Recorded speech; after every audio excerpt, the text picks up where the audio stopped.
நம் ஆண்டவர் இயேசு கிறிஸ்துவின் நாமத்தினால் மகிழ்ச்சியும் சமாதானமும் நம் அனைவரோடும் இருப்பதாக. திருத்துதர் பணிகள் 4:32 முடிய. நம்பிக்கை கொண்ட மக்கள் அனைவரும் ஒரே உள்ளமும் ஒரே உயிருமாயிருந்தனர்.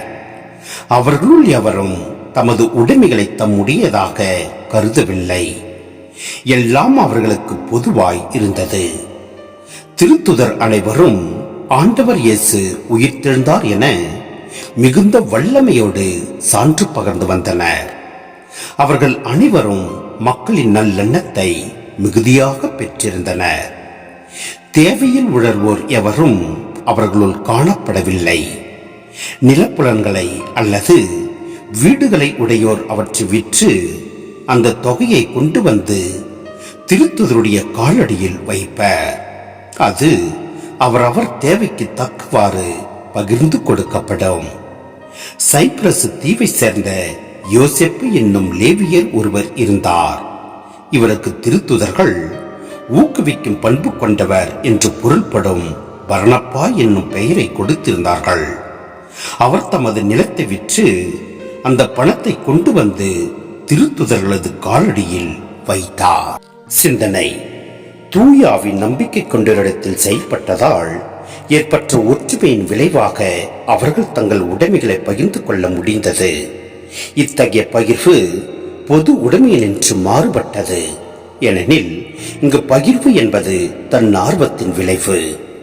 எல்லா தனி சொத்துக்களும் கொடுக்கப்படவில்லை, தேவையானது மட்டுமே கொடுக்கப்பட்டது. திருச்சபையின் உறுப்பினராக ஒருவர் மாற இது தகுதி சீட்டு அல்ல.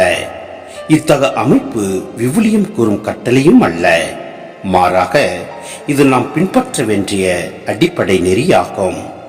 இங்கு கூறப்படும் பொருட்களை பகிர்ந்து கொள்ளல் இயேசுவின் பணிவாழ்வில் நடந்ததாக லூக்கா கூறுவதன் தொடர்ச்சியாகும்.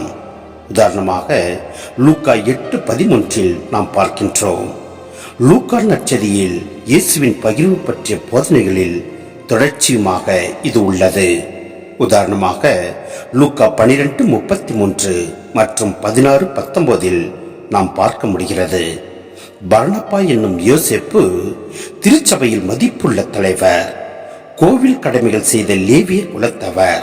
ஆயினும் இக்குடும்பம் சைப்ரஸுக்கு சென்று வாழ்ந்தது. எனவே அவர் கோவிலில் பணிபுரியவில்லை. அவர் பவுலின் முதல் பயணத்தில் உடன் சென்றார். அதே போன்று நாமும் ஆண்டவரது திருப்பணியில் உடனிருந்து செயல்படுவோம். எல்லாம் வல்ல இறைவன் உங்களையும் என்னையும் நிறைவாய் ஆசீர்வதிப்பார். ஆமென்.